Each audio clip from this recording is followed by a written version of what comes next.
Even as Chief Minister of Tamil Nadu, MK Stalin has revived his accusation on the BJP-led centre over Hindi imposition, and rather aggressively. In his latest salvo, this is what he said, and I quote him: "Rather than installing Sengol in Parliament, uninstall Hindi from union government offices in Tamil Nadu. Instead of hollow praise, make Tamil an official language on par with Hindi and allot more funds for Tamil than a dead language like Sanskrit." More than what has been DMK's ideological focus on saying no to Hindi for over 6 decades, Tamil Nadu also happens to be the only southern state which has followed the two-language formula forever.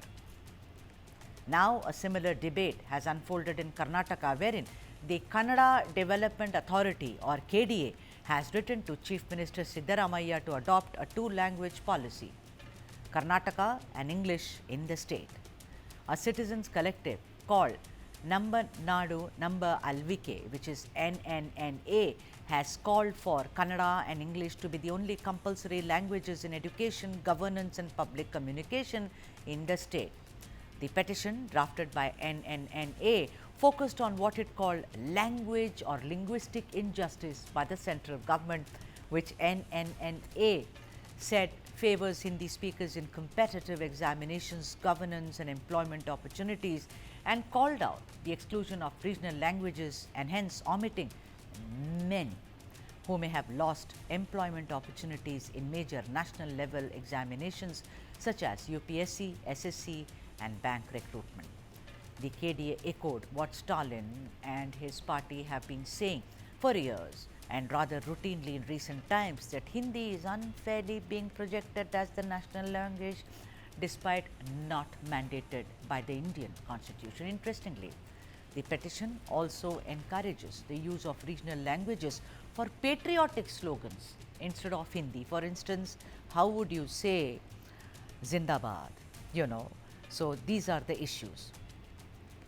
And that's what is there is not just, Inqalab Zindabad, which is an iconic slogan, but there are lots of other slogans as well. They say they should be in regional languages, which is of course not possible, I would imagine, because like I said, Inqalab Zindabad is iconic. But let's understand why the recommendation to have a two-language formula, even for Karnataka, which follows the three-language formula.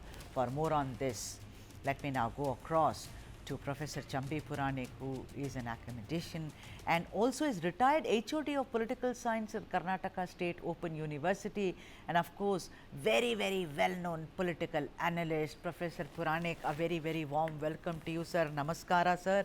Do you agree with what the KDA is saying, that make it two-language? They say, why are you depriving those students who do not know English or Hindi? They are not able to compete in big exams, the central exams, bank recruitment, UPSC, etc. They say that everything is in, like Tamil Nadu, which follows the two-language theory, sir, which is Tamil and English, make it. You are a teacher. Your opening comments on this, sir.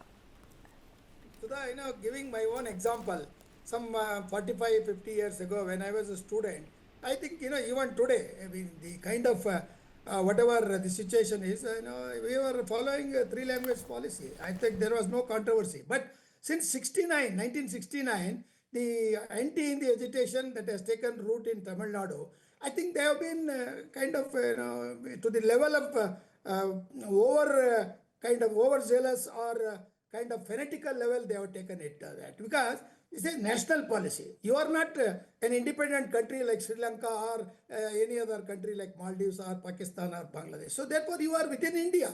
Now why every time you politicize and oppose a national policy which is more advantageous to the children? Who are you to deny the option for children? Children, about 45-50 lakhs Tamil Nadu children studying in government schools and institutions, they will be deprived of this opportunity of a third language option. It is not necessarily Hindi. But in reality, students opt for Hindi because it is advantageous. 40 to 45% of people of India in the central and northern India, including eastern India, they speak or they take advantage of Hindi as a third language.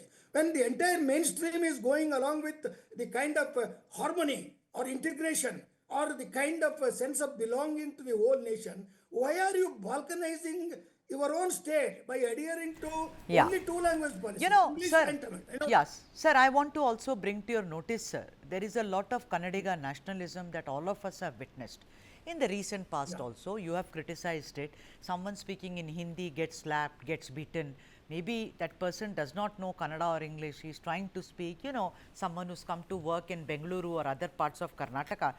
Kannadiga nationalism has always been right on top, that we are Kannadigas, we are proud of our language. I totally, even recently, if you saw, you know, last year when the boards, when they said all the boards should have, you know, in Kannada, whatever the name of the shop, etc., establishment is, Signboards. we saw signboards, we saw, you know, complete mayhem on the streets of at least Bengaluru. They entered malls and they vandalized malls. Sir, I want to understand it, that you have a 3-language formula, then you have a Kannadiga pride. In between all this, where does this 2-language formula fit, Professor, sir?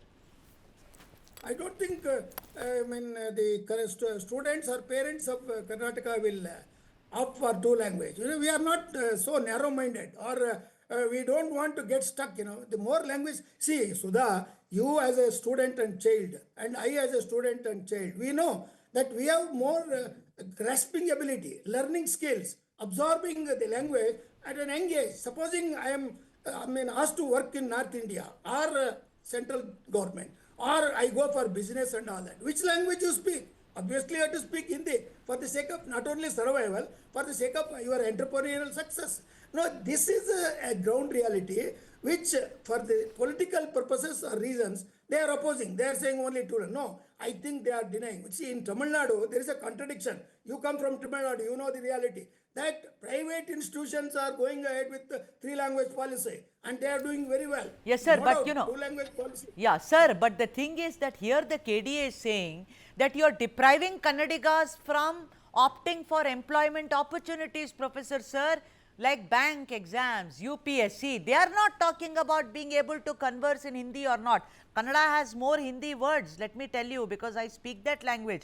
Tamil has very few. Classical language. It's a classical language. Yeah, it's beautiful, Kannada but it's classical, it's Kannada is a- beautiful.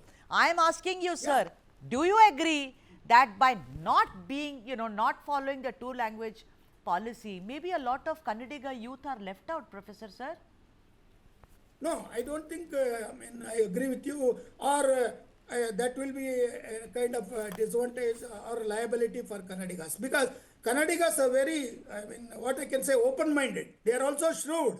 They know, where to get advantage, where to get jobs and all that, because Kannada speaking people, they are worried about their future, naturally. But we will not get stuck with 2-language policy. I am telling you, that will be opposed by parents, and in private institutions, it's already 3-language policy. If government tries to follow or blindly go with Tamil Nadu 2-language policy, I think it will be a retrograde step. It is not a forward-looking or futuristic advantage. Hindi is a national language.